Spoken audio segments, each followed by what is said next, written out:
Hi മക്കളെ, welcome back. എല്ലാവർക്കും wings academy പുതിയൊരു വീഡിയോയിലേക്ക് സ്വാഗതം. അപ്പോൾ നമ്മളിന്ന് 9ാം ക്ലാസ് ഹിസ്റ്ററിയിൽ ഒന്നാമത്തെ ചാപ്റ്ററിലെ കുറച്ച് പ്രീവിയസ് ഇയർ ക്വസ്റ്റ്യൻസ് ഡിസ്കസ് ചെയ്യാനാണ് വന്നിരിക്കുന്നത്. അധികമൊന്നുമില്ല, കുറച്ചോളൂ. നമുക്കറിയാം ഒന്നാമത്തെ പാഠം എന്താണ്, ഈ പറഞ്ഞ moving forward from stone age എന്ന് പറഞ്ഞിട്ടുള്ള ഒരു പാഠമാണ് അല്ലെ. അപ്പോ ആ ഒരു പാഠത്തിൽ സ്റ്റോൺ ഏജുമായി ബന്ധപ്പെട്ടും മെറ്റൽ ഏജുമായി ബന്ധപ്പെട്ടുമുള്ള കുറച്ച് കാര്യങ്ങളാണ് നമ്മൾ പഠിച്ചത്. ഓൾറെഡി ചെറിയ ക്ലാസ്സിൽ നമ്മൾ പഠിച്ചതാണ്. അതിനെക്കുറിച്ച് കുറച്ചും കൂടി ഡീപ്പായിട്ട് എന്ത് ചെയ്തു, ഇപ്പൊ നമ്മൾ പഠിച്ചു എന്ന് മാത്രമേ ഉള്ളൂ. ഭയങ്കര സിമ്പിൾ ആയിട്ടുള്ള പാഠമാണ്, അധികം ഒന്നും പഠിക്കാനില്ലാത്ത പാഠമാണ് അല്ലെ. വളരെ പെട്ടെന്ന് നമുക്ക് എന്ത് ചെയ്യാൻ പറ്റും, പഠിച്ചെടുക്കാൻ പറ്റിയ പാഠവും അല്ലെ. അപ്പോ പാറ്റേൺ മാറി സിലബസ് മാറി എന്നൊക്കെ നിങ്ങൾ കഴിഞ്ഞ വർഷം മുതലേ കേൾക്കുന്നുണ്ടെങ്കിൽ മുന്നത്തെ വർഷം മുതലേ നിങ്ങൾ കേട്ടിട്ടുണ്ടാവും. സ്കൂളിലെ പരീക്ഷാ പേപ്പറിന്റെ പാറ്റേൺ മാറി, സിലബസ് മാറി, അങ്ങനെയാണ് ഇങ്ങനെയാണെന്നൊക്കെ നിങ്ങൾ കേട്ടിട്ടുണ്ടാവും. അപ്പോ അതനുസരിച്ച് അപ്പൊ ആ പാറ്റേൺ അനുസരിച്ച് വരുന്ന ക്വസ്റ്റ്യൻസ് നമ്മളോട് ഡിസ്കസ് ചെയ്യുന്നത്. ഓക്കെ, കുറെ ഒന്നുമില്ല, കുറച്ചോളൂ. കുറച്ച് ഡിസ്കസ് ചെയ്യുമ്പോൾ തന്നെ നിങ്ങൾക്ക് മനസ്സിലാവും എങ്ങനെയൊക്കെ ചോദ്യങ്ങൾ ചോദിക്കാം എന്നുള്ളത്.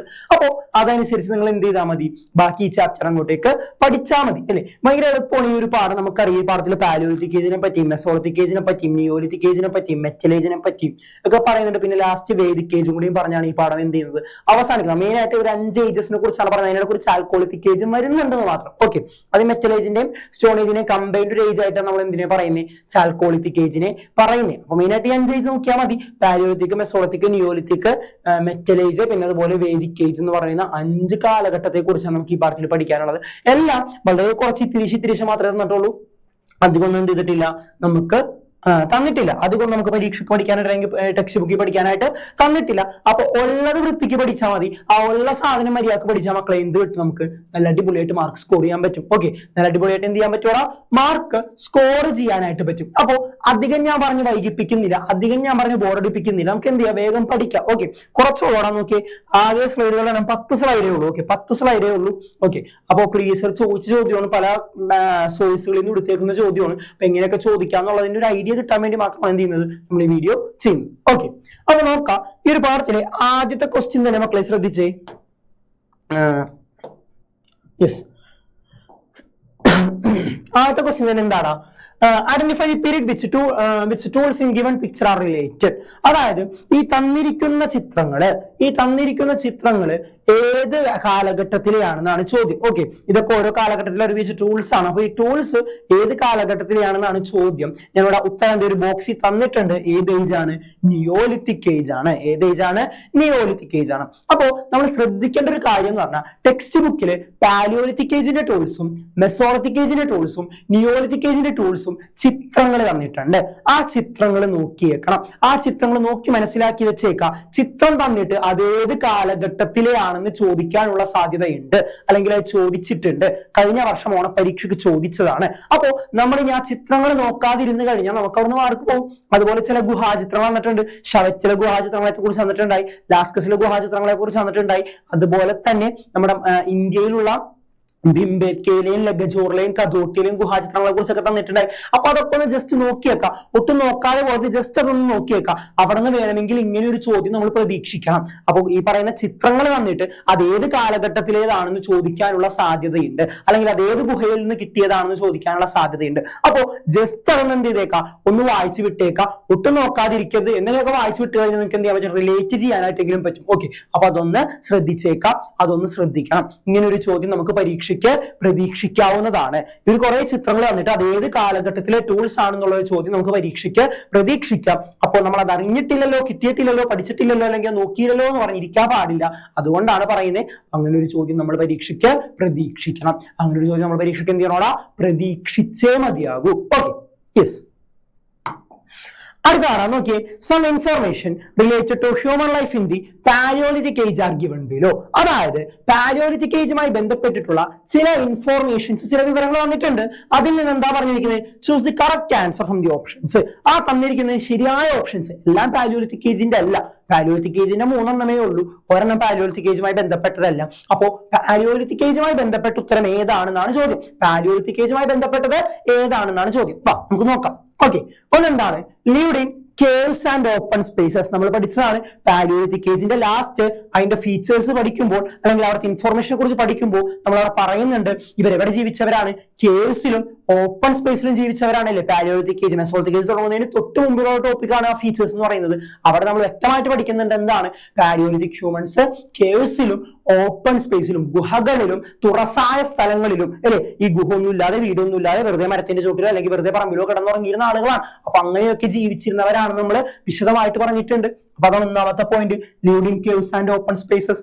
Lived in caves and open spaces അതുണ്ട്, അത് പാലിയോലിത്തിക് ഹ്യൂമൻസുമായി ബന്ധപ്പെട്ടതാണ്, അതുണ്ട്. ഓക്കെ, അടുത്തത് യൂസ് ഓഫ് മൈക്രോലിത്ത്. യൂസ് ഓഫ് മൈക്രോലിത്ത്, ഈ ഒരു പോയിന്റ് ഉണ്ടാടാ. മൈക്രോലിത്ത് എന്ന് പറയുന്ന പോയിന്റ് ഉണ്ടാ? ഇല്ല, കാരണം പാലിയോലിത്തിക് ഏജിൽ മൈക്രോലിത്തുകൾ ഉപയോഗിച്ചിട്ടില്ല. എന്താ മൈക്രോലിത്ത്? മൈക്രോലിത്ത് എന്ന് പറഞ്ഞാൽ ചെറിയ കല്ലുകളെയാണ് നമ്മൾ എന്ത് വിളിക്കുന്നത്? മൈക്രോലിത്ത് എന്ന് വിളിക്കുന്നത്. ചെറിയ കല്ലുകളെയാണ് നമ്മൾ എന്ത് വിളിക്കുന്നത്? മൈക്രോലിത്ത് എന്ന് വിളിക്കുന്നത്. അപ്പോ ഇവിടെ ചെറിയ കല്ലുകൾ ഉപയോഗിച്ചു എന്ന് പറഞ്ഞത് ശരിയാണോ? അല്ല. പാലിയോലിത്തിക് ഹ്യൂമൻസ് ഒരിക്കലും ചെറിയ കല്ലുകളല്ല ഉപയോഗിച്ചിട്ടുള്ളത്. അവർ ഉപയോഗിച്ചിട്ടുള്ളത് എങ്ങനത്തെ കല്ലുകളാണ്? വലിയ വലിയ കല്ലുകളും റഫ് ആയിട്ടുള്ള സ്റ്റോൺസും ആണ് ഉപയോഗിച്ചിരിക്കുന്നത്. അപ്പോ യൂസ് ഓഫ് മൈക്രോലിത്ത് എന്ന് പറഞ്ഞ പോയിന്റ് നമുക്ക് അവിടെ ഉപയോഗിക്കാൻ പറ്റില്ല. അപ്പൊ പറഞ്ഞാൽ തെറ്റാണെന്ന് മനസ്സിലായി. അപ്പൊ നമുക്ക് എന്ത് ചെയ്യാം? ഓപ്ഷൻ 2 വരുന്ന പോയിന്റ് ഒക്കെ നമുക്ക് ആൻസർ ചെയ്ത് കിട്ടിക്കളയാം. ശരിയായ ഉത്തരവാണ് ചോദിച്ചേക്കുന്നത്, കറക്റ്റ് ആൻസർ ആണ് ചോദിച്ചേക്കുന്നത്, റോങ് ആൻസർ അല്ല. അപ്പൊ നമുക്ക് 2 വരില്ല. അപ്പൊ ഇവിടെ 1, 2, 3 അതല്ല, ഇവിടെ 2, 3, 4 അതല്ല, ഇവിടെ 2, 3, 4 പറയുന്നു അതല്ല. അപ്പൊ നോക്കിയേ, ഒരെണ്ണം കിട്ടിയപ്പോ നമുക്ക് ഉത്തരത്തിലേക്ക് എത്താൻ പറ്റും. 1, 3, 4. നോക്കിയേ, ഫുഡ് വാസ് നോട്ട് സ്റ്റോർഡ്. ശരിയല്ലേ? ഫുഡ് സ്റ്റോർ ചെയ്ത് വെച്ചിരുന്ന പാലിയോലിത്തിക് ഹ്യൂമൻസ് ഇല്ലല്ലോ. അവർ മരങ്ങളിൽ നിന്നും അല്ലെങ്കിൽ എന്താ ചെടികളിൽ നിന്നും പറിച്ചെടുത്ത് തിന്നും, അല്ലാതെ സ്റ്റോർ ചെയ്ത് വെക്കലൊന്നുമില്ല, നാളത്തേക്ക് മാറ്റി വെക്കലൊന്നുമില്ല. നമ്മൾ ഇന്ന് വെക്കുന്ന പോലെ ശേഖരിച്ച് വെക്കുന്ന പോലെ അങ്ങനെ ശേഖരിച്ച് വെച്ചിരുന്നവരൊന്നുമല്ല ആര്? Paleolithic humans. അതുപോലെ bands for the basic unit of society, അതും നമ്മൾ പഠിച്ചതാണ്. അപ്പൊ 1, 3, 4 ആണ് ശരി. അപ്പൊ നോക്കിയേ, തെറ്റായ കണ്ടുപിടിച്ചു കഴിഞ്ഞാൽ ബാക്കി ചിലപ്പോൾ എന്ത് ചെയ്യാൻ പറ്റും? ഓപ്ഷൻ ഇന്ന് വെട്ടിക്കളഞ്ഞാൽ ശരിയായ ഉത്തരം പെട്ടെന്ന് കണ്ടുപിടിക്കാൻ പറ്റും. അപ്പോ ഇങ്ങനെയുള്ള ഐഡിയാസ് ഉപയോഗിച്ച് ഇങ്ങനെയൊക്കെ വേണം പരീക്ഷാ പേപ്പറിലേക്ക് അല്ലെങ്കിൽ ചോദ്യങ്ങളെ അപ്രോച്ച് ചെയ്യാനായിട്ട്. അതല്ലാതെ എല്ലാം നിങ്ങൾ അറിഞ്ഞിട്ട് ചെയ്യാൻ പറ്റുമോ എന്ന് വെച്ചാൽ ചിലപ്പോൾ പറ്റില്ല. ഓക്കെ, പക്ഷെ നമുക്ക് അറിയാവുന്ന 1, 2 കാര്യങ്ങൾ ഉണ്ടെങ്കിൽ ചിലപ്പോൾ എന്ത് ചെയ്യാൻ പറ്റും? അത് വെച്ച് ഉത്തരത്തിലേക്ക് എത്താൻ നമുക്ക് സാധിക്കും. അപ്പോൾ ഈ ഒരു ലെവലിൽ ഐഡി ഉപയോഗിച്ച് എന്ത് ചെയ്യുക? സ്റ്റേറ്റ്മെന്റ് ടൈപ്പ് ചോദ്യങ്ങളെ അപ്രോച്ച് ചെയ്യാം കേട്ടോ. ഐഡി ഉപയോഗിച്ച് സ്റ്റേറ്റ്മെന്റ് ടൈപ്പ് ചോദ്യങ്ങൾ എന്ത് ചെയ്യണം? അപ്രോച്ച് ചെയ്യാനായിട്ട് നമ്മൾ പഠിക്കണം. ഇല്ല എന്നുണ്ടെങ്കിൽ അത് എന്തായിരിക്കും? ഭയങ്കര വലിയ ബുദ്ധിമുട്ട് ആയിരിക്കും. Okay, sorry. അടുത്തതാ identify mesolithic site in England. ഇംഗ്ലണ്ടിലെ മെസോളിത്തിക് സൈറ്റ് ഏതാണ്? നമ്മൾ പഠിച്ചതാണ്. ഏതാണ്? സ്റ്റാർക്കാർ. ഇംഗ്ലണ്ടിൽ സ്റ്റാർക്കാർ, ശ്രീലങ്കയിൽ ഫഹീം കേവ്, അതുപോലെ ഇന്ത്യയിൽ സരായ് നഹറായ്, ഇന്ത്യയിൽ ഉത്തർപ്രദേശിൽ സരായ് നഹറായ് ഉണ്ടായി നമ്മൾ പഠിച്ചതാണ്. അതുപോലെ തന്നെ നമ്മൾ വീണ്ടും പഠിച്ചിട്ടുണ്ട് എന്താണ്? ഇന്ത്യയിൽ മറ്റു സ്ഥലങ്ങൾ ബിംബേത്ക, ഖദോട്ട്യ, ലഗജോർ മധ്യപ്രദേശിൽ ഉണ്ടായി നമ്മൾ പഠിച്ചിട്ടുണ്ട്. അപ്പോ ഇതൊക്കെ എന്ത് ചെയ്യാം? ഇത്തരത്തിൽ വൺ വേർഡ് ആയിട്ടോ അല്ലെങ്കിൽ മാച്ച് ദി ഫോളോയിങ് ആയിട്ടോ ഒക്കെ എന്ത് ചെയ്തേക്കാം? ചോദിച്ചേക്കാം. ഇമ്പോർട്ടന്റ് ആണ്, നോക്കണം, പഠിക്കാതെ പോകരുത്, വിട്ടുകളയാൻ പാടില്ല. ഓക്കെ, അടുത്ത മക്കളെ, complete the chart following related to the use of tools by primitive humans. ആദിമ മനുഷ്യര് ഉപയോഗിച്ചിരുന്ന ടൂൾസുമായി ബന്ധപ്പെട്ടുകൊണ്ട് എന്ത് ചെയ്യണം? ഫ്ലോ ചാർട്ട് തയ്യാറാക്കണം. എന്ത് തയ്യാറാക്കണം? ഫ്ലോ ചാർട്ട് തയ്യാറാക്കണം. നമുക്ക് അവർ തന്നിട്ടുണ്ട് യൂട്ടിലൈസേഷൻ. നമ്മൾ പഠിച്ചതാണ് യൂട്ടിലൈസേഷൻ എന്താണ്? Method of using available stone without changing the shape. അവർ അതിനാണ് പ്രാധാന്യം കൊടുക്കേണ്ടത്, വിത്തൗട്ട് ചേഞ്ചിങ് ദി ഷേപ്പ്. അതായത് അവർ കിട്ടിയ ആയുധങ്ങൾ എങ്ങനെ ഉപയോഗിച്ചു? ഒരു രൂപമാറ്റവും വരുത്താതെ ഉപയോഗിച്ചു. എങ്ങനെ ഉപയോഗിച്ചു? ഒരു രൂപമാറ്റവും വരുത്താതെ അങ്ങനെ തന്നെ ഉപയോഗിച്ചതിനെയാണ് മക്കളെ എന്ത് വിളിക്കുന്നത്? യൂട്ടിലൈസേഷൻ എന്ന് വിളിക്കുന്നത്. എന്ത് വിളിക്കുന്നത്? യൂട്ടിലൈസേഷൻ എന്ന് വിളിക്കുന്നത്. അപ്പോ അതാണ് യൂട്ടിലൈസേഷന്റെ പ്രത്യേകത. എന്താണ്? Method of using available stones without changing the shape. അതായത് ഒരു രൂപമാറ്റവും കിട്ടാതെ കിട്ടുന്ന കല്ലുകൾ ഏത് ഷേപ്പിലാണോ ഉള്ളത് ആ ഷേപ്പിൽ തന്നെ ഉപയോഗിക്കാൻ തുടങ്ങിയ ആ ഒരു കാലഘട്ടത്തിൽ അല്ലെങ്കിൽ ആ ഒരു ഇതിനെയാണ് നമ്മൾ എന്ത് വിളിച്ചത്? യൂട്ടിലൈസേഷൻ എന്ന് വിളിച്ചത്. എന്ത് വിളിച്ചതാ? യൂട്ടിലൈസേഷൻ എന്ന് വിളിച്ചു. ഓക്കെ, അടുത്തത് ഹെഡിങ് തന്നിട്ടില്ല, പക്ഷെ എന്താണ് നമുക്ക് അതിന്റെ ഡെഫിനിഷൻ തന്നിട്ട് എന്താണ്? Method of using available stones by changing their shape. By changing their shape, രൂപമാറ്റം വരുത്തി ഉപയോഗിച്ചു. ഞാൻ പറഞ്ഞിട്ടുണ്ട്, അത് നമ്മൾ പഠിച്ചിട്ടുണ്ട്. രൂപമാറ്റം വരുത്തുന്നുണ്ടെങ്കിൽ അത് ഫാഷൻ ചെയ്യുന്നതാണ് അതിന്റെ അർത്ഥം. അപ്പൊ ഫാഷനിങ് ആണ്. അപ്പൊ അവിടെ വരുന്നത് എന്താണ്? ഫാഷനിങ് ആണ്. ഫാഷനിങ്.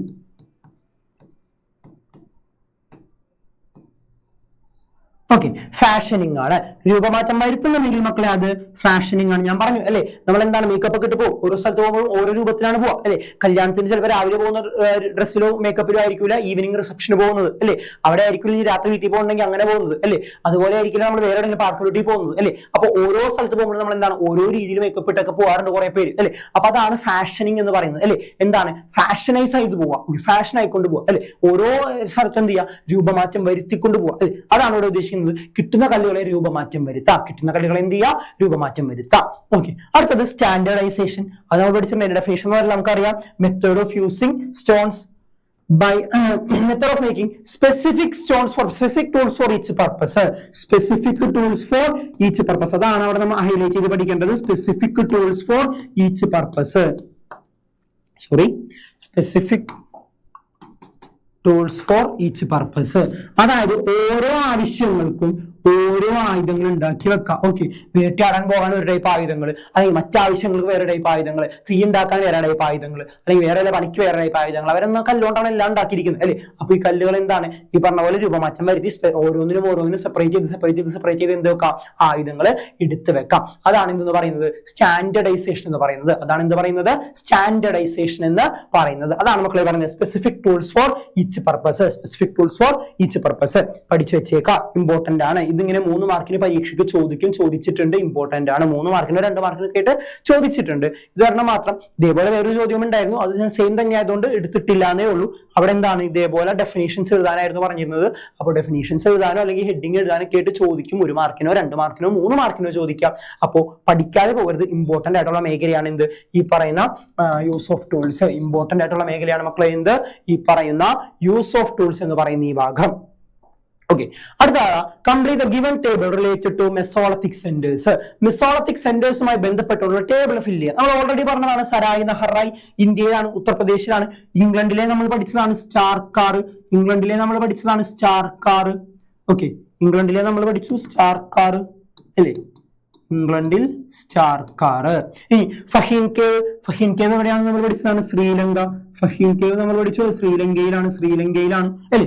അപ്പോ ഇതും പഠിക്കാൻ ഞാൻ പറഞ്ഞില്ല, അത് ഇമ്പോർട്ടന്റ് ആണ്. ടെക്സ്റ്റ് ബുക്കിൽ ചെറിയൊരു ബോക്സ് കാണുമ്പോൾ പലരും എന്ത് ചെയ്യും, അതൊന്നും ചോദിക്കൂല, സ്കിപ്പ് ചെയ്ത് കളയാന്ന് വിചാരിച്ച് പഠിക്കാതെയൊക്കെ പോകും. പക്ഷെ അങ്ങനെ പഠിക്കാതെ പോയി കഴിഞ്ഞപ്പോൾ മക്കളെ പരീക്ഷയ്ക്ക് മാർക്ക് ഉണ്ടാവില്ല, ഇമ്പോർട്ടന്റ് ആണ്. അപ്പോൾ അത് ഓരോ സെന്ററും അത് ഏത് ജില്ലയല്ല ഏത് രാജ്യവുമാണെന്നുള്ളത് എന്ത് ചെയ്യാം, വ്യക്തമായി തന്നെ പഠിച്ചിട്ടുണ്ടാകും. അത് ഇമ്പോർട്ടന്റ് ആണ്, പരീക്ഷയ്ക്ക് ചോദിച്ച ചരിത്രം ഉണ്ടായിട്ടുണ്ട്. 2 തവണ ചോദിച്ചില്ല, ഇപ്പൊ തന്നെ 2 തവണ കണ്ടില്ലേ. ഇതേപോലെ ഒരുപാട് തവണ റിപ്പീറ്റ് ചെയ്ത് ചോദിക്കാൻ സാധ്യതയുള്ള ചോദ്യമാണ് മക്കളെ എന്ത്, ഈ പറയുന്ന ചോദ്യം ഇമ്പോർട്ടന്റ് ആണ്. അടുത്ത മക്കളെ 2 ചോദ്യങ്ങളാണ്. 2 ചോദ്യങ്ങൾ ഒരു ഉത്തരം ആയതുകൊണ്ടാണ് ഞാൻ 2 ചോദ്യങ്ങൾ ഒന്നിച്ച് തന്നിരിക്കുന്നത്. Mention the features of life of people in early Vedic period based on the hints given below. ഒരു എസ്സേ പോലെ ചോദിക്കുന്ന ഒരു ചോദ്യം. അതായത് ഏർലി വേദിക് പീരീഡുമായി ബന്ധപ്പെട്ടുകൊണ്ടുള്ള എന്താണ് ഈ പറഞ്ഞ ഹിന്റ്സ് ഉപയോഗിച്ച് അതിനെപ്പറ്റി കൂടുതൽ എഴുതാൻ. ഓക്കെ, ഏർലി വേദിക് പീരീഡ് മാത്രമേ അവിടെ ചോദിച്ചിട്ടുള്ളൂ. പക്ഷെ തൊട്ട് താഴെ ക്വസ്റ്റ്യൻ നോക്കാം, compare the life of people in the early and later Vedic periods. അതായത് ഏർലി വേദിക് പീരീഡിലെയും ലേറ്റർ വേദിക് പീരീഡിലെയും ജനജീവിതം കമ്പയർ ചെയ്യാൻ പറഞ്ഞിട്ടുണ്ട്. അപ്പോൾ കമ്പാരിസൺ നമുക്ക് വലിയൊരു നീല ബോക്സ് തന്നിട്ടുണ്ട്, ഇമ്പോർട്ടന്റ് ആണ്. വലിയൊരു നീല ബോക്സ് ടെക്സ്റ്റ് ബുക്കിൽ തന്നിട്ടുണ്ട്, ഇത് ഇമ്പോർട്ടന്റ് ആണ്. ഓക്കെ, അപ്പൊ ഈ ഒരു ബോക്സ് നമ്മൾ എന്തായാലും എന്ത് ചെയ്യണം, പഠിക്കണം, ഇമ്പോർട്ടന്റ് ആണ്. ഇത് പരീക്ഷയ്ക്ക് ചോദിക്കും. ഒന്നില്ലെങ്കിൽ 1 ചോദിക്കും, അല്ലെങ്കിൽ 2 കൂടിയും ചോദിക്കും. ഒന്നില്ലെങ്കിൽ 1 ചോദിക്കും, അല്ലെങ്കിൽ 2 കൂടി ചോദിക്കും. ഞാൻ പെട്ടെന്ന് പറഞ്ഞുതരാം. ഓൾറെഡി നമ്മൾ ഇതൊക്കെ ഒരുപാട് പഠിച്ചാണ്. അപ്പൊ നമുക്ക് എന്ത് ചെയ്യാൻ മതി, കുറച്ച് നാൾ പറഞ്ഞു വെച്ചാൽ മാത്രം മതി. പെട്ടെന്ന് എന്ത് ചെയ്തുതരാം, പറഞ്ഞുതരാം. ഒന്നാമത്താണ് ഏർലി വേദിക് പീരീഡ് മാത്രം ആദ്യം ശ്രദ്ധിക്കാം. അവര് ഏത് പ്രദേശത്തുണ്ടായവരാണ്, സപ്തസിന്ധു റീജിയനിൽ ഉണ്ടായവരാണ്. അവർ ഏത് പ്രദേശത്തുണ്ടായവരാണ്, സപ്തസിന്ധു റീജിയനിലാണ് അവരുണ്ടായിരുന്നത്. ഏത് പ്രദേശത്താണ്, സപ്തസിന്ധു റീജിയനിലാണ് ഇവരുണ്ടായിരുന്നത്. ഓക്കെ, അപ്പോ അതിന്റെ ഭാഗമായിട്ട് ഇവരെന്താണ്, പാസ്റ്ററൽ എക്കോണമി അല്ലെ, കന്നുകാലികളെ മേച്ചാണ് അവർ എക്കോണമി മുന്നോട്ടേക്ക് കൊണ്ടുവരുന്നത് അല്ലെ. അഗ്രികൾച്ചർ ഒന്നും ഇല്ലാതെ കന്നുകാലി മേഖലയിലൂടെ മാത്രം എന്താണ് അവർ എക്കോണമി, സാമ്പത്തിക സ്ഥിതി മുന്നോട്ടേക്ക് പോയത്, അല്ലെങ്കിൽ അങ്ങനെ മുന്നോട്ടേക്ക് നയിച്ചവരായിരുന്നു ആര്, ഏർലി വേദിക് പീരീഡിലെ ജനങ്ങൾ. ആരാണ് ഏർലി വേദിക് പീരീഡിലെ ജനങ്ങൾ എന്ന് പറയുന്നത്? ഇനി മക്കളെ സെമി നൊമാഡ്സ് ആണ്, അതായത് നാടോടികളാണ്, അർദ്ധനാടോടികളാണ്. സെമി നൊമാഡ്സ് എന്ന് പറഞ്ഞാൽ അർദ്ധനാടോടികൾ. അതായത് കുറച്ച് നാൾക്ക് ഒരു സ്ഥലത്ത് താമസിക്കും, കുറെ കഴിയുമ്പോൾ അവിടെ നിന്നൊക്കെ പോകും. ഓക്കെ, നാടോടികൾ അങ്ങനെയല്ലേ, കുറച്ച് അവിടെ താമസിച്ചിട്ട് വേറെ സ്ഥലത്തേക്ക് പോകും, അവിടെ നിന്ന് പിന്നെ വേറെ സ്ഥലത്തേക്ക് പോകും. അങ്ങനെ എന്താണ് ഒരു ഫിക്സഡ് ലൈഫ് അല്ലാണ്ട് ഇങ്ങനെ പോണതാണ്. ഇവരും ഏകദേശം അതേപോലെയൊക്കെ തന്നെ കുറെ നാൾ ഒരു സ്ഥലത്ത് താമസിക്കും, പിന്നെ അവിടെ നിന്ന് പോകും, പിന്നെ കുറെ നാൾ അവിടെ താമസിക്കും, പിന്നെ അവിടെ നിന്ന് പോകും. അങ്ങനെ അർദ്ധനാടോടികളായിട്ട് ഇടയ്ക്ക് മാത്രം എന്താണ്, അല്ലെങ്കിൽ കുറെ നാൾ സ്ഥലത്ത് താമസിച്ച് കുറച്ച് നാൾ വേറെ ഇടയ്ക്കൊക്കെ മാറി സഞ്ചരിക്കുന്ന അർദ്ധനാടോടികളായിരുന്നു ആര്, ഈ ഏർലി വേദിക് പീരീഡിലെ ജനങ്ങൾ എന്ന് പറയുന്നത്. അല്ലെങ്കിൽ അവരുടെ ജനജീവിതം അങ്ങനെയായിരുന്നു, ഒരു നാടോടികളെ പോലുള്ള ഒരു ജീവിതമായിരുന്നു ആർക്കുണ്ടായിരുന്നത്, ഏർലി വേദിക് പീരീഡിലെ ജനങ്ങൾക്ക് ഉണ്ടായിരുന്നത്. അടുത്തത് high social status four woman. സ്ത്രീകൾക്ക് സമൂഹത്തിൽ ഉന്നത പദവി കൊടുത്തിരുന്നു, സ്ത്രീകളെ അത്യാവശ്യം അംഗീകരിച്ചിരുന്നു. സ്ത്രീകൾക്ക് ഉന്നത പദവിയാണ് ഏർലി വേദിക് പീരീഡിൽ കൊടുത്തിരുന്നത്. ഓക്കെ, ഇനി forest was cleared and burned for cultivation. കാട് വെട്ടിത്തെളിക്കുകയും കത്തിച്ചുമാണ് അവർ കൃഷി ചെയ്തത്. ഓക്കെ, കൃഷി ചെയ്യാനായിട്ട് കാടൊക്കെ തളിക്കുക, അതുപോലെ തന്നെ അവിടെ കത്തിക്കുക, എന്നിട്ട് അങ്ങനെയുള്ള സ്ഥലങ്ങൾ ഉപയോഗിച്ചാണ് അവർ എന്ത് ചെയ്തിരുന്നത്? കൃഷി ചെയ്തിരുന്നത്. അതുപോലെ തന്നെ സൊസൈറ്റിയിൽ, സമൂഹത്തിൽ ഒരുപാട് ട്രൈബ്സ് അഥവാ ഗോത്രങ്ങൾ ഉണ്ടായിരുന്നു. ഇനി യാഗാസ്, പൂജകളും മന്ത്രങ്ങളും യാഗങ്ങളൊക്കെ എന്തായിരുന്നു? സിമ്പിൾ ആയിരുന്നു. അത് സമൂഹത്തിലെ കുടുംബങ്ങളിലെ തലവന്മാർക്ക് എപ്പോൾ വേണമെങ്കിലും ചെയ്യാമായിരുന്ന ഒരു സിസ്റ്റം ആയിരുന്നു അന്നത്തെ യാഗാസ് ഒക്കെ. ഓക്കെ, പക്ഷേ പിന്നീട് യാഗാസ് ഒക്കെ മാറുന്നുണ്ട്, പൂജാരിമാരെ മാത്രമായിട്ടൊക്കെ മാറുന്നുണ്ട്. പക്ഷെ എന്നാൽ ഏർലി വേദിക് പീരീഡില് ഈ യാഗങ്ങളൊക്കെ ചെയ്യുന്നത് ആർക്ക് വേണമെങ്കിലും ചെയ്യാവുന്ന ഒരു സിസ്റ്റം ആയിരുന്നു. ഓക്കെ, ആർക്ക് വേണമെങ്കിലും, അതായത് സമൂഹത്തിലെ കുടുംബത്തിലെ ഉന്നതനായ തലവനായ ഒരാൾക്ക് ചെയ്യാൻ കഴിയുമായിരുന്നു. ഏതൊരു കുടുംബത്തിനും ചെയ്യാൻ പറ്റുന്നതായിരുന്നു എന്ത്? ഏർലി വേദിക് പീരീഡിന്റെ സമയത്ത് യാഗാസ് അല്ലെങ്കിൽ യാഗങ്ങളും മന്ത്രങ്ങളും ഒക്കെ. ഓക്കെ, ഇനി നാച്ചുറൽ ഫോഴ്സസ് ഫോർ വർഷിപ്പ്ഡ്. ഇവരെന്താണ്? ഈ പറയുന്ന പ്രകൃതി എന്നുള്ള നാച്ചുറൽ ഫോഴ്സിന്, തീയെയും അല്ലെങ്കിൽ പ്രകാശത്തെയൊക്കെ ആരാധിച്ചവരാണ്. അങ്ങനെ നാച്ചുറൽ ഫോഴ്സിനെ ആരാധിച്ചവരാണ് ഈ ഏർലി വേദിക് പീരീഡിലെ ജനങ്ങൾ എന്ന് പറയുന്നത്. പക്ഷേ ലേറ്റർ വേദിക് പീരീഡിലേക്ക് പോകുമ്പോൾ അങ്ങനെയല്ലടാ. ഈ സപ്തസിന്ധു റീജിയനിൽ നിന്ന് ഗംഗാ സമതലത്തിലേക്ക്, നമ്മൾ ജോഗ്രഫിയിൽ പഠിക്കുന്നുണ്ട്, ഹിമാലയൻ മൗണ്ടൻ റേഞ്ചസ്, ഗാനറ്റിക് പ്ലെയിനെ കുറിച്ച് ജോഗ്രഫിയിൽ പഠിക്കുന്നുണ്ട്. അപ്പോൾ മനസ്സിലാക്കി വെച്ചേക്കാം, ആ ഗംഗാ സമതലം വരെയും എന്തായി? എക്സ്റ്റെൻഡ് ചെയ്തു. അവരുടെ ജീവിതം എങ്ങോട്ടേക്ക് എക്സ്റ്റെൻഡ് ചെയ്തു? ഗംഗാ സമതലത്തിലേക്ക് വ്യാപിച്ചു. ഓക്കെ, ആ സപ്തസിന്ധു റീജിയൻ, സിന്ധു നദീതട പ്രദേശത്ത് നിന്ന് ഗംഗാ സമതലത്തിലേക്ക് അവർ എന്ത് ചെയ്യുന്നുണ്ട്? വ്യാപിക്കുന്നുണ്ട്. അവരുടെ ജീവിതം അങ്ങോട്ടേക്കും എത്തപ്പെടുന്നുണ്ട്. അങ്ങോട്ടേക്ക് എത്തിയപ്പോഴേക്കും കൃഷിക്ക് ഒരു പ്രാധാന്യം കൊടുക്കാൻ തുടങ്ങി. അഗ്രികൾച്ചറിന് ഇമ്പോർട്ടൻസ് കൊടുത്തു, അഗ്രികൾച്ചറിന് പ്രാധാന്യം കൊടുത്തു. അതുപോലെ സെറ്റിൽഡ് ലൈഫാണ്, സെമി നൊമാഡിക് ലൈഫ് ഒന്നും ആയിരുന്നില്ല. സ്ഥിര ജീവിതമായിരുന്നു. ഒരു സ്ഥലത്ത് സ്ഥിരമായിട്ട് അവർ എന്ത് ചെയ്തിട്ടുണ്ട്? അധിവസിച്ചിട്ടുണ്ട്, താമസിച്ചിട്ടുണ്ട്. അതുപോലെ തന്നെ social status of woman declined. സ്ത്രീകൾക്ക്, ഞാൻ പറഞ്ഞു, ഏർലി വേദിക് പീരീഡിൽ എന്തായിരുന്നു? സ്ത്രീകൾക്ക് അത്യാവശ്യം ഉയർന്ന സാമൂഹ്യ പദവിയാണ് കൊടുത്തത്. പക്ഷേ ലേറ്റർ വേദിക് പീരീഡ് ആയപ്പോൾ സ്ത്രീകൾക്ക് അങ്ങനെ വലിയ പ്രാധാന്യമൊന്നും കൊടുത്തിട്ടില്ല. സ്ത്രീകളുടെ പ്രാധാന്യമൊക്കെ എന്ത് ചെയ്തു? കുറഞ്ഞു വന്നു, അല്ലെങ്കിൽ നശിക്കാൻ തുടങ്ങി. സ്ത്രീകൾ കൊടുത്തിരുന്ന പ്രാധാന്യമെല്ലാം നശിക്കാൻ തുടങ്ങി. സ്ത്രീകൾക്ക് കൃത്യമായ പ്രാധാന്യം എന്ത് ചെയ്യാതെയായി? കൊടുക്കാതെയായി. സ്ത്രീകൾക്ക് കൃത്യമായ പ്രാധാന്യം എന്ത് ചെയ്യാതെ കൊടുക്കാതെയായി. ഓക്കെ, അടുത്താണ് മക്കളെ യൂസ് ഓഫ് അയൺ. അവർ ഇരുമ്പ് ഉപയോഗിക്കാൻ തുടങ്ങി. ഓക്കെ, അയേൺസ് ഉപയോഗിക്കാൻ തുടങ്ങി.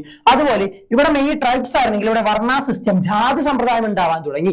വർണ്ണ സിസ്റ്റം നിലനിൽക്കാൻ തുടങ്ങി. ആ ജാതി സമ്പ്രദായം, വർണ്ണ സമ്പ്രദായം വന്നപ്പോഴാണ് ഈ പറയുന്ന യാഗങ്ങൾ കോംപ്ലിക്കേറ്റഡ് ആവുകയും അത് പ്രിവിലേജ്ഡ് സെക്ഷൻസിന്റെ, ഹയർ ക്ലാസിന്റെ, ഉയർന്ന ജാതിക്കാർക്ക് മാത്രം ചെയ്യാൻ കഴിയുന്നതായി മാറുകയും ചെയ്യുന്നത് ലേറ്റർ വേദിക് പീരീഡിലാണ്. കാരണം അവിടെ ജാതി സമ്പ്രദായം, വർണ്ണ സമ്പ്രദായം നിലവിൽ വരികയും ആ വർണ്ണ സമ്പ്രദായം അനുസരിച്ച് ഉയർന്നവൻ താഴ്ന്നവൻ എന്നുള്ള വേർതിരിവ് വരികയും അതിന്റെ അടിസ്ഥാനത്തിൽ ഉയർന്നവർക്ക് മാത്രം ചെയ്യാൻ കഴിയുന്ന ഒന്നായിട്ട് എന്ത് മാറുന്നു? ഈ യാഗങ്ങളും മന്ത്രങ്ങളും പൂജകളും മാറുകയുമാണ് ഉണ്ടായത്.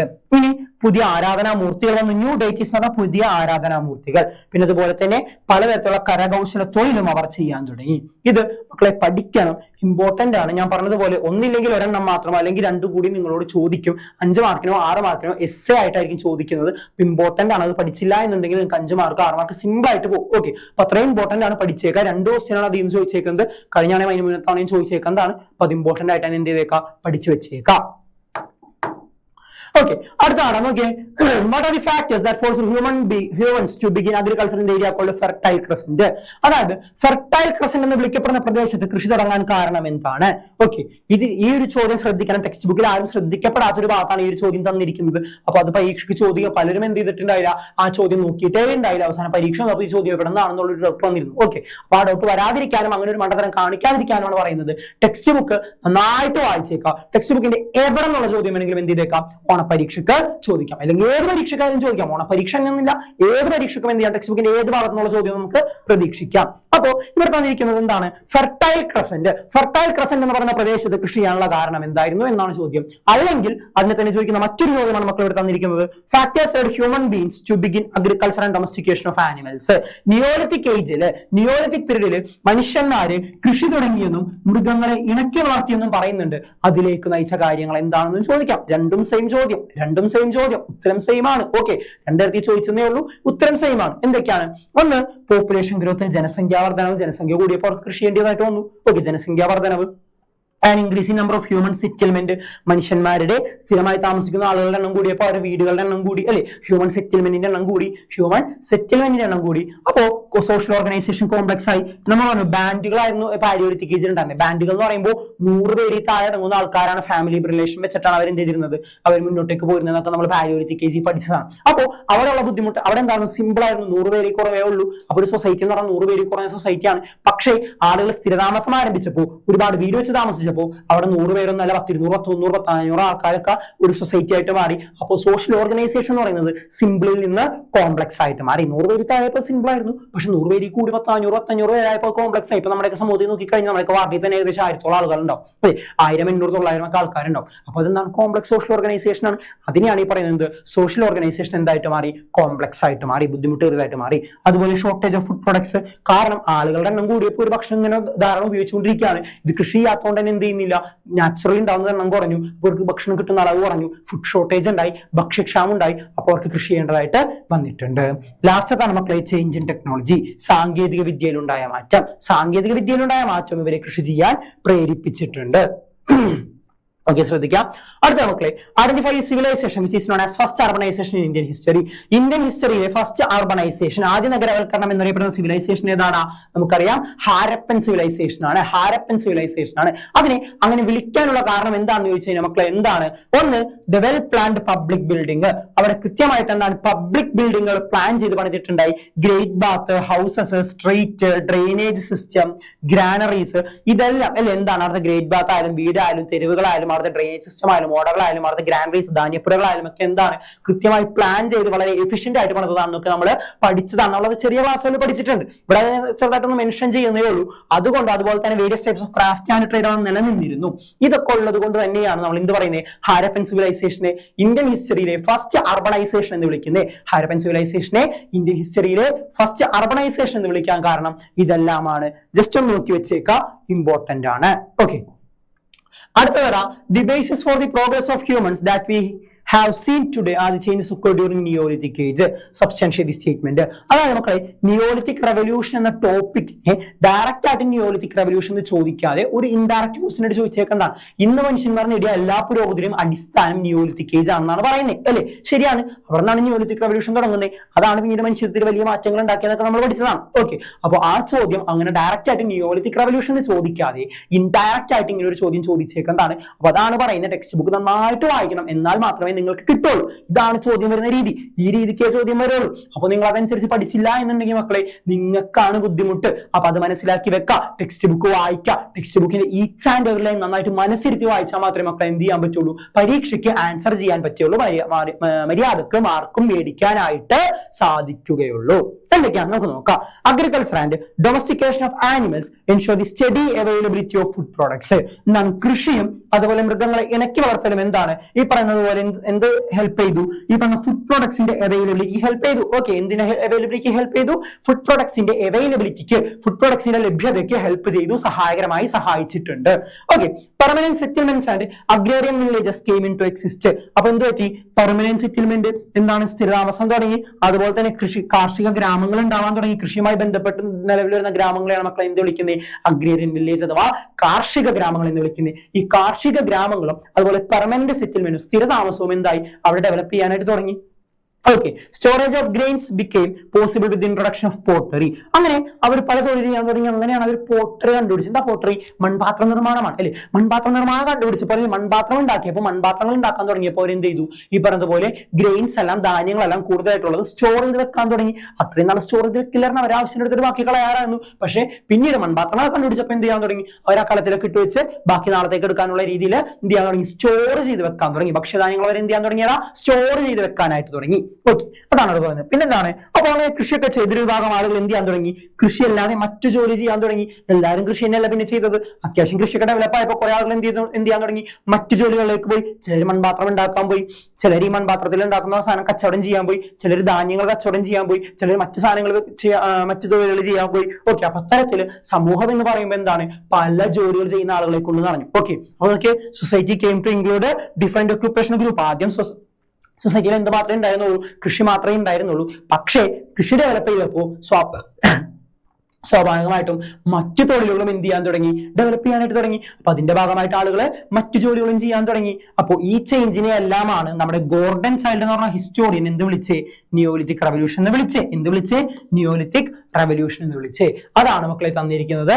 ഇമ്പോർട്ടന്റ് ആണ്, പഠിച്ചേക്കാം. ഇവിടെ ചോദിക്കാൻ സാധ്യതയുള്ള ഒരു ക്വസ്റ്റ്യൻ ഈ നിയോലിത്തിക് റവല്യൂഷൻ ആണ്. ഓക്കെ, യെസ്, നമ്മുടെ ലാസ്റ്റ് ക്വസ്റ്റ്യനിലേക്ക് നമ്മൾ പോവുകയാണ്. ഓക്കെ, പാലിയോലിത്തിക് മെസോളിത്തിക് ഹ്യൂമൻസിനെ കമ്പയർ ചെയ്യാനാണ് പറഞ്ഞിരിക്കുന്നത്. ഓക്കെ, പാലിയോലിത്തിക് മെസോളിത്തിക് ഹ്യൂമൻ ലൈഫിനെ കമ്പയർ ചെയ്യാനാണ് പറഞ്ഞിരിക്കുന്നത്. നോക്കാം, പാലിയോലിത്തിക് ഏജിൽ എന്താണ് യൂസ് റഫ് സ്റ്റോൺ ടൂൾസ് ആണ് അല്ലെ, അവർ പരിക്കൻ കല്ലുകളാണ് ഉപയോഗിച്ചത്.